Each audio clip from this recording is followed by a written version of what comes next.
Alright, red and whites of Stoke. It's Freddie here from the Ugly Inside, a Southampton fans channel, and the boys on the Bear Pit TV have asked me to come onto the channel to give my views and the preview ahead of the Stoke versus Southampton game on Saturday. Right, so let's kick things off with the form. Saints haven't been in the best of form recently. In the last 3 games, I've only picked up 1 point from a possible 9, We've had back-to-back defeats at the hands of Chelsea at St Mary's, and that was followed by a disappointing night at the Vitality Stadium in Bournemouth the following Tuesday.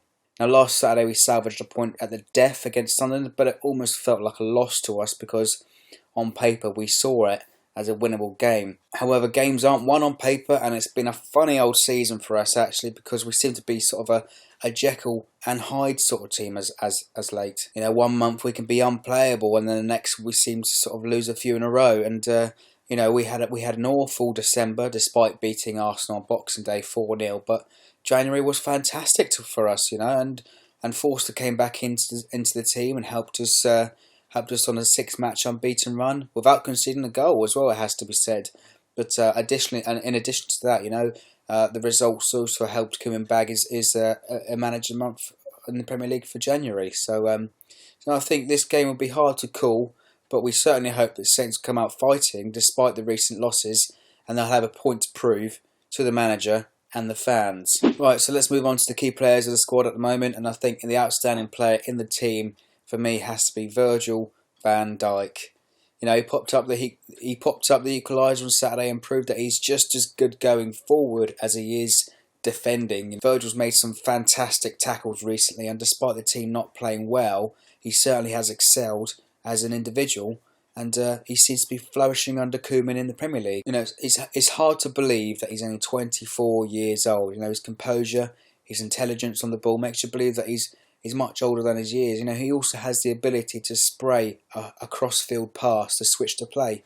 It'd be interesting to see how Virgil gets on Saturday, because Jose Fonte got sent off for a straight red against Sunderland and will miss the next 3 games. And I think it could be a big loss for him actually. I mean, not just for the team, but also for Virgil as his centre defensive partnership.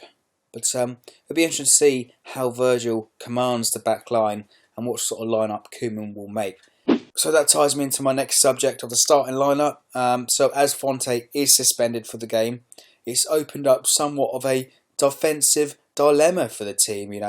So although the obvious replacement is Maya Yoshida for Jose, but lots of fans aren't convinced by him, and they'd rather play an unconventional back 3 of Van Dijk, Bertrand, Martina or Cedric.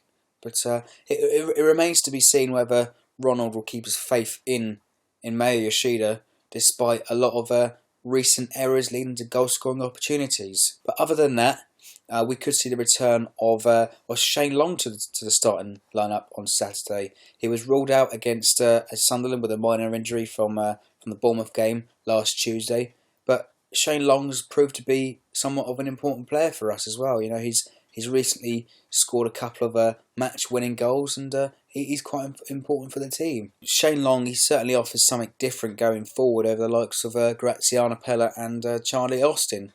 He has the ability to run onto the ball and beyond the last defenders. So I hope to see him back on Saturday. So let's talk tactics. Ronald Koeman keeps us guessing pretty much every week with his team selections. He likes to switch it between a 3-5-2 wing-back system or the popular 4-2-3-1, which you see across a lot of the teams in the Premier League at the moment. So the 3-5-2 system he deploys with wing-backs, and they offer the team a little bit more width and the freedom to cross the ball from deep. And we've seen quite a lot of crosses come from deep from Cedric, a right-back, or Target, a left-back. And we've seen, especially Target, thrive under the new system.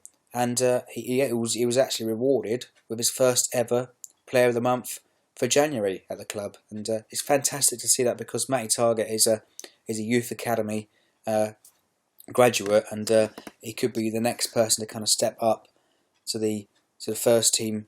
So here's how I think the team will line up on Saturday. We're going to have the man mountain Fraser Forster in goal. We'll have right wing back Cedric Suarez, and with a back 3 centre backs of Virgil van Dijk, Maya Yoshida and Ryan Bertrand, and left wing back Matty Targett. In midfield, I think we'll start with the two holding players, Oriel Romeu and Geordie Classy, and they'll be looking to get stuck into the physical challenges that the Stoke side demand when they play at home.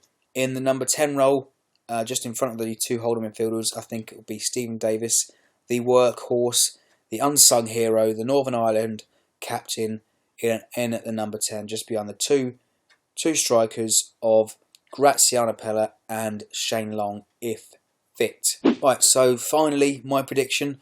I think I can see this being a really strong physical fixture for both teams, and I think neither side will want to give much away or anything away at all. I think this is going to be tight with maybe one goal either way, but I'm going to stay true to my team. I'm going to say 1-0 to the Saints. Right, that's it for me on the Bear Pit TV, but if you want to see more Southampton content ahead of the Stoke City game on Saturday, check out our channel, and it's The Ugly Inside, or you can just go to youtube.com/The Ugly Inside 1988, or you can head over to our website where we've got lots of different articles about the club, written by the fans, for the fans, and that's www.theuglyInside.net. That's it for me. I'll see you on Saturday. Up the Saints. Hello everyone, welcome back to another video. Dave here from the Bear Pit TV. We're back at the Brit for another home game. It's midweek this time against Newcastle United. You're here with us. Here we go.